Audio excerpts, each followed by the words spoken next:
What's going on, people? We are Tottenham TV, back here for another episode of player ratings, and these are so much easier to do, especially after we win 5-0. And let's get straight into it. And this time we go to Hugo Lloris, and a 6s all round from us. And he hardly had a touch of the ball the whole game. The only touches he had were goal kicks, and I think he made one catch throughout the whole game, but didn't have a save to make the whole game, and no shots on target from Everton. Yeah, a couple of catches. Didn't have too much to do other than that. Yeah, as you say, no shots on target, so didn't have a shot to save. Pretty simple day for Hugo, one of his easier days. I was saying to Grandpa at the second half, he could pull up a deck chair, he could put his feet up, get a cup of tea. Everton had given up. There was nothing more for him to do, so easy day for Hugo. Definitely. Let's move on to Ben Davies. Sim gives him an 8. I gave him a 7.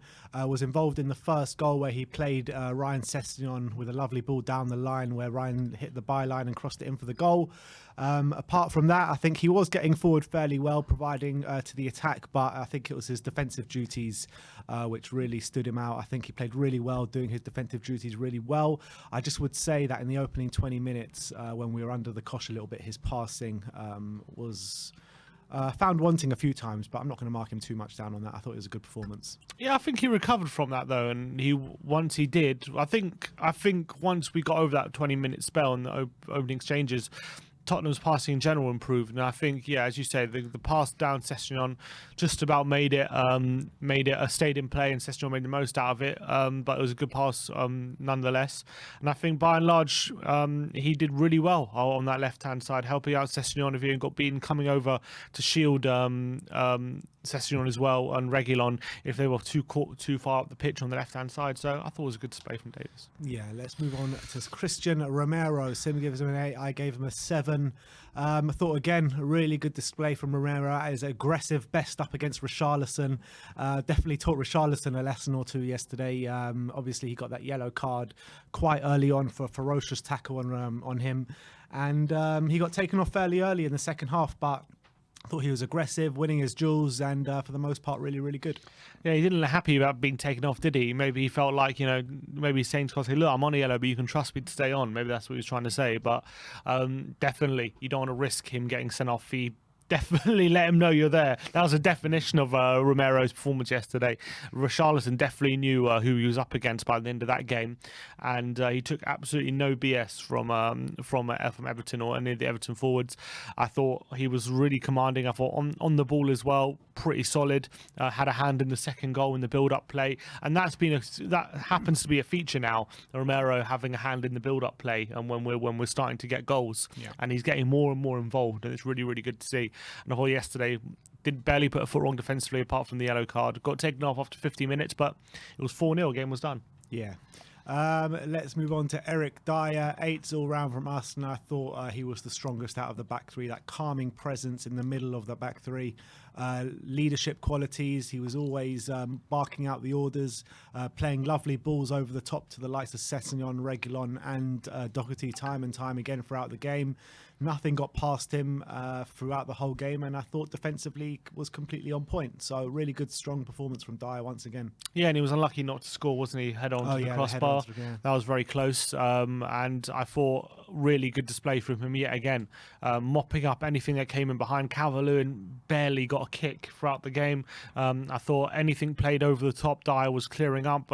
Whenever we had possession and building it up, he was the one starting it off, and another really good display, and we looked just so much better with him in the back line. Yeah.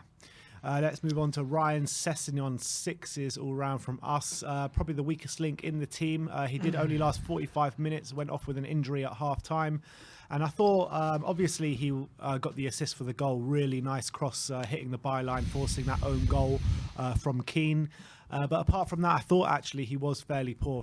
When he was trying to play it out the back, when he was trying to bring it out the back, he was left wanting more than not, and he lost the ball quite a few times, and I think that was the down mark in his performance. But I think he blew hot and cold because he did provide going forward, and there were some other good moments where he did provide to the attack. Yeah, and obviously he got that He got that assist for the first goal. I think he did exceptionally well to get to the byline and get a whip in a ball of that quality, which nearly found Harry Kane. Obviously, a bit of luck. They went off Michael Keane, but can't credit him high enough for not giving up. Many players would have given up in that situation from even getting to the ball, and he got there and actually provided quality as well. But as you say, in the build-up play on the left-hand side, whenever we tried to build up play from that side, more often than not, it would break down. Unfortunately, he wasn't sharp enough on the ball to release it quick enough into a player and attack the space. Unlike Doherty, who was doing a much better job on the other side. So. To be honest, in a half time, he went off, I think, because of injury, but he could have been taken off just because he was not performing to the level that the rest of the team. So Reguilon coming on and scoring within a minute probably didn't help. But I feel like with SESSEGNON, he doesn't get in those kind of positions as much as Doherty does or Reguilon does inside the box. I feel like he's a lot more on the byline kind of player than the other two, and maybe that's something he's got to work on. Yeah, I mean, there were moments against Leeds where he did find himself at the back post a few times. But yeah, I take your point for sure. But with SESSEGNON, I was saying that when I saw Reguilon warming up, I wasn't sure whether it was because of his bad performance or because of an injury. But he did kind of insinuate it was because of injury in the press conference. But let's move over to the midfield with Rigo Bentancur, 8s all round from us, and we just look a much better team with him in it than without. I mean, he keeps the play ticking. We haven't had a player like that can keep the play ticking from midfield to such a level for a while now, and I think it's such a breath of fresh air having him in the squad as opposed the starting lineup as opposed to Harry Winks. He was putting in those crunching tackles, and he was just letting us set off from the back and start those attacks from the back. And like I said, I think he's just a complete breath of fresh air. I think he just needs to watch himself with his lackadaisical kind of approach, where he sometimes can lose the ball in kind of dangerous areas, but for the most part, he played really well yesterday. Yeah, and he commands things in the centre, doesn't he? Especially off the ball. He's so combative, so aggressive. He gets stuck in. He gets close to the players he's marking. Van den Beek was completely anonymous, wasn't he? Didn't have a touch.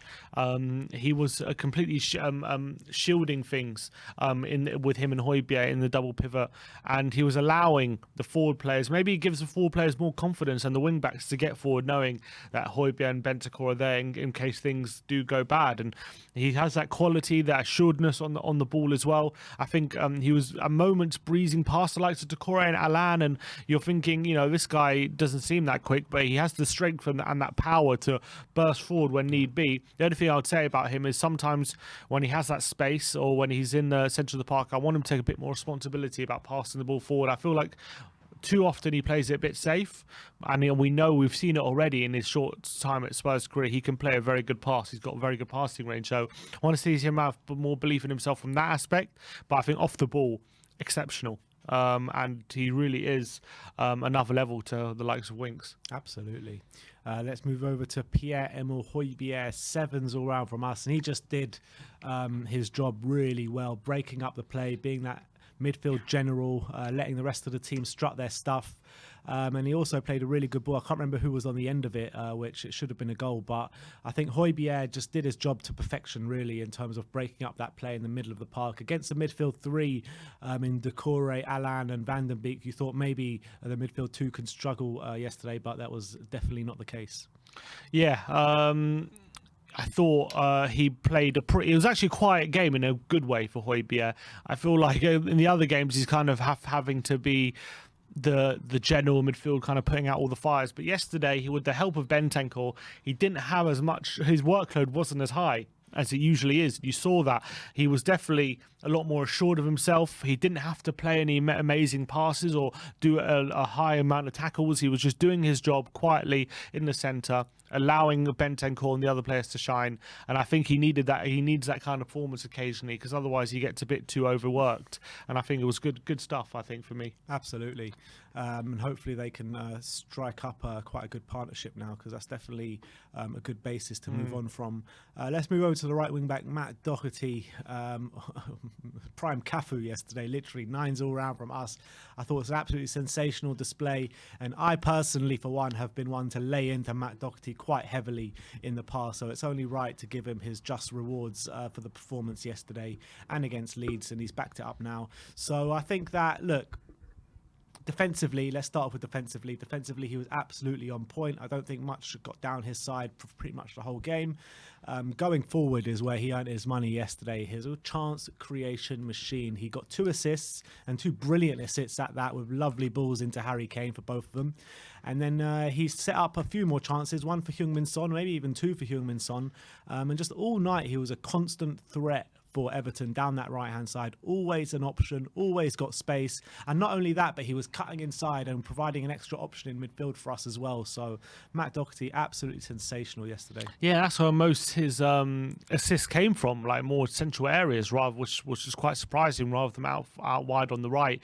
He definitely got tucked in. He was playing really good through balls, right? Pinpoint, well-weighted through balls as well. Obviously, got the one for Harry Kane, who slotted home, pinpoint, perfectly timed. And he got both of them for Harry Kane, didn't he? With a lovely floated cross into the back post, which Kane volleyed home.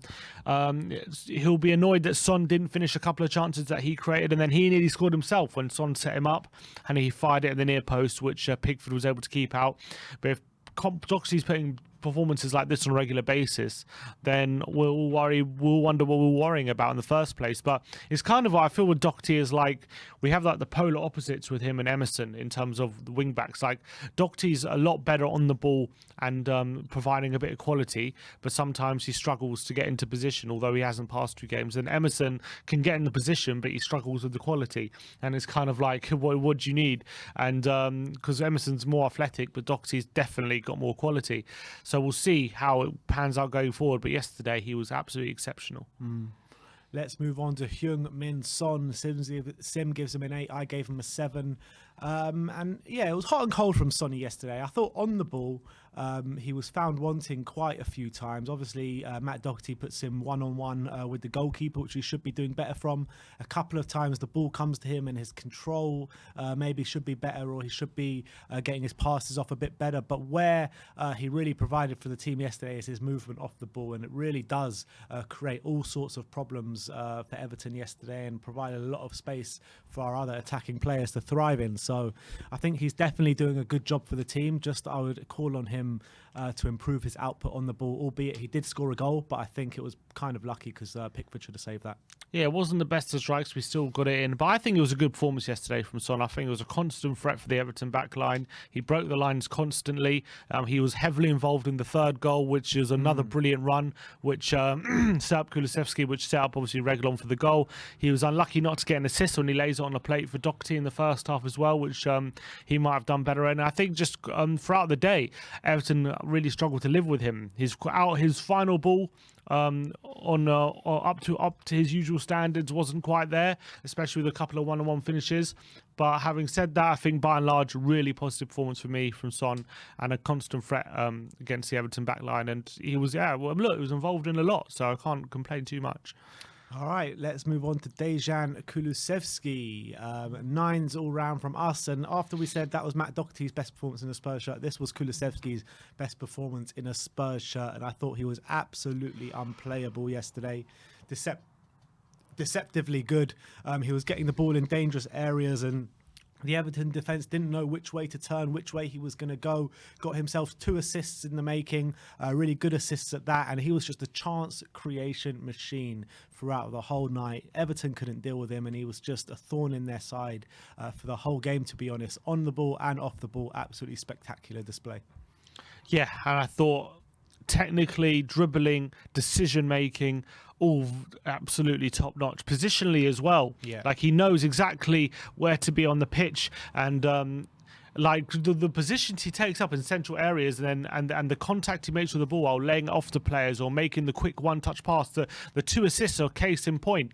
Sometimes players in those positions would take too many touches, but he sees the run, immediately plays it. One-touch passing, doesn't need to think about it too much, and he has the quality to pull it off as well. I thought in the second half, he was able to really run the fullback ragged, beat them a few times.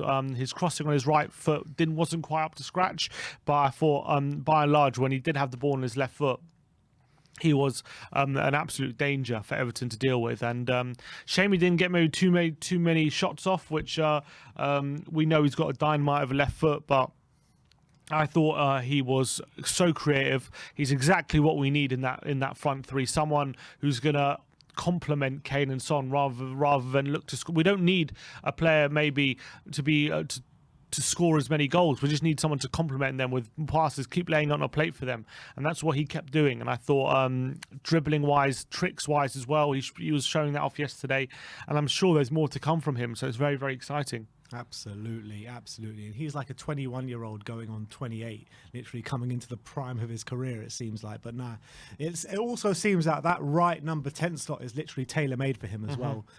So I'm loving what I'm seeing from Kulu. But let's move on to the last of the starting 11, which was Harry Kane. 9s all round from us, and yet another unplayable display from Harry Kane. He was absolutely on top of this world yesterday, coming deep very often and dictated the play from deep. His passing range was on full show for everyone to see yesterday, and obviously he got in the box and scored some fantastic goals. The first one, Doherty puts him through, and he goes a one-on-one and slots it in the bottom corner. And the second finish was literally to die for, as Doherty plays it over the top and he bangs it in with his left foot on the volley. Absolutely sensational display, and he is just dragging this team to these performances. Just unbelievable to see this Harry Kane, and I genuinely believe this is the best Harry Kane we're seeing in a Spurs shirt. Yeah, and he's proven again, him streaming away from Michael Keane to go one-on-one with Pickford and Slot at home, showing you don't need you don't need a searing pace to break free of a defender and go through one-on-one like that. You just need good timing and good positioning and a clever understanding of the game. That's exactly what he has. His second goal, another world-class left-footed volley from a tight angle into the side netting. I don't know how he keeps finding the corner. Like, I'm telling you, most strikers in world football don't even get that close, and he's got it spot on twice now in quick succession. It's exceptional finishing on his weaker foot as well. Harry Kane just shows how good he is at hitting the side netting from those positions. And I didn't think he had to come deep too many times, although he did. I didn't think his playmaking was at his best yesterday, but I think his striking instincts and his hold-up play, and he won a few winning headers as well, which he did for the third goal, I believe, which he ended up finishing the move as well. He was just in that kind of mood. Everton didn't know what to do with him. They couldn't hold him off. He was holding the ball up. If he came short, he was finding the likes of Son and Kulusevski. It was just a nightmare for Everton. Absolutely. And let's move on to the substitute. Sergio Reguilon came on at half-time for Ryan Sessegnon. 7s all round from us, and within 40 seconds he had already got on the score sheet.